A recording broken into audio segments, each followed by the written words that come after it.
The United Nations 2004 Human Development Report links cultural liberty to language rights and human development and argues, and this has to do with the parents' choices, it argues that there is no more powerful means of encouraging individuals to assimilate to a dominant culture than having the economic, social and political returns stacked against their mother tongue.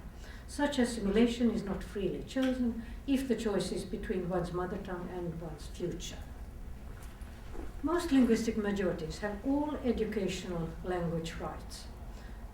For instance, native Danish speakers in Denmark, native German speakers in Germany, English speakers in the US have all educational and other language rights, and they take them for granted, but only for themselves. Most indigenous or tribal peoples and linguistic minorities and dominated people, even if they are not minorities, like in many African countries, have very few linguistic rights, and especially almost none in education. When all children attend school, and we know that there are lots of children who are not in school yet, then linguistic rights in education are necessary for any group to reproduce itself as a group, or as a people, or as a nation. Linguistic rights are necessary for maintaining linguistic and cultural diversity and as a mediating factor to maintain biodiversity on Earth. And the most central linguistic right, and in my terminology, linguistic human right, in education is the right to mother tongue medium education in non-fee state schools. Language rights are one way of promoting high levels of multilingualism and school achievement, a way of promoting integration in a country, in a state, for instance, this harmonious, balanced integration, and defending people against forced assimilation. They are one way of promoting positive state policies towards minority languages, promoting the maintenance of the world's linguistic diversity, and promoting conflict prevention, because not having linguistic rights very often promotes conflict, and promoting self-determination.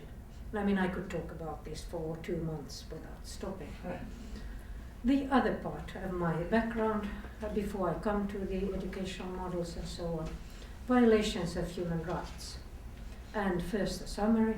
The education of indigenous, tribal and minority children in most countries today violates the right to education, as this is formulated in many international covenants and charters and so on. Sociologically and educationally, the education that we have today for most of these people through the medium of dominant languages can be termed genocide, according to the UN Genocide Convention. Legally, it can be seen as a crime against humanity. The maintenance of diversity is counteracted by the increasing dominance of English and other dominant languages. These are often learned subtractively at the cost of mother tongues, instead of additively in addition to mother tongues. And that means that schools participate through assimilationist, genocidal, subtractive education in processes of linguistic capital dispossession and in reproduction of poverty.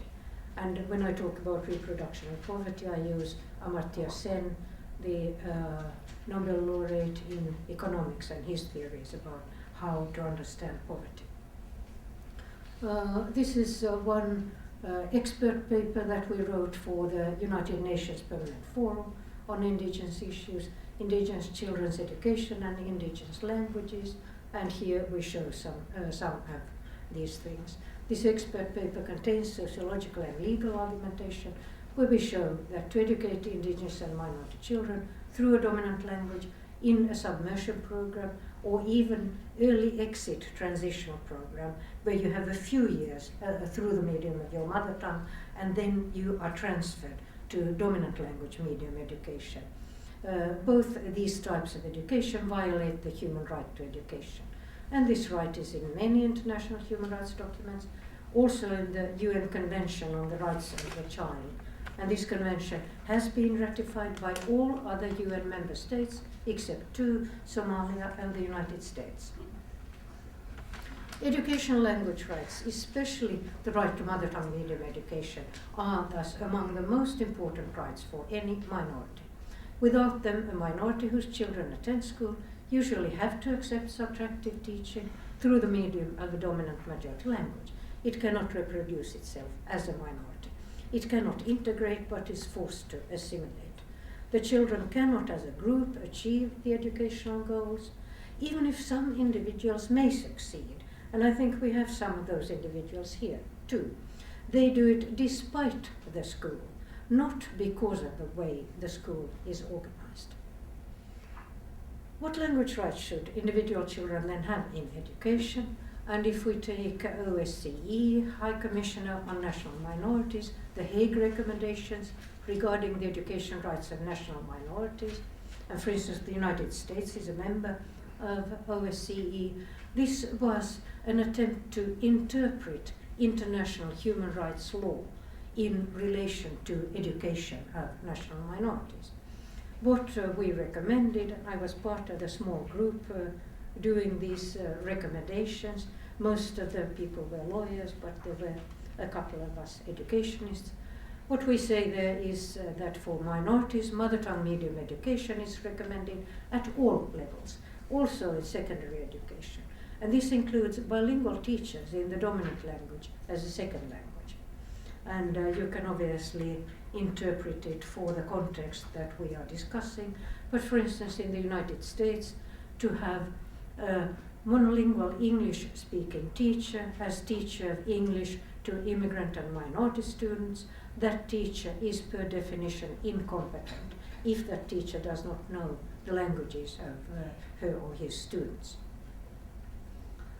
And we also say in the explanatory notes that submersion type approaches, whereby the curriculum is taught exclusively through the medium of the state language and minority children are entirely integrated, meaning assimilated, into classes with children of the majority, are not in line with international standards. And I am not going to do any applications of any of this to China. That is up to you to do it. I am talking from a global, international point of view. Then some of my own things. I think that a universal covenant of linguistic human rights, if we ever get it, and we might, because UNESCO seems to have some plans now to work in this direction. This covenant should guarantee at an individual level, I'm not talking about community level at all, but at an individual level. Firstly, in relation to the mother tongue or mother tongues, that everybody has the right to identify with their mother tongue and have this identification accepted and respected by others, including the state. And they should have the right to learn the mother tongue or mother tongues fully, orally, meaning in spoken mode when physiologically possible, which is not always possible for deaf people, for instance, and in writing. And this presupposes that minorities are educated mainly through the medium of their mother tongues and within the state-financed educational system. Secondly, in relation to other languages, this covenant or convention should guarantee that everybody whose mother tongue is not an official language in the country where she or he is resident has the right to become bilingual or trilingual if they have two mother tongues in the mother tongue and one of the official languages in the country according to their own choice. Thirdly, in relation to the relationship between languages, this covenant should guarantee that any change of mother tongue is voluntary, not imposed. And for it to be voluntary, it includes knowledge of long-term consequences of changing languages, as I said when I talked about parents.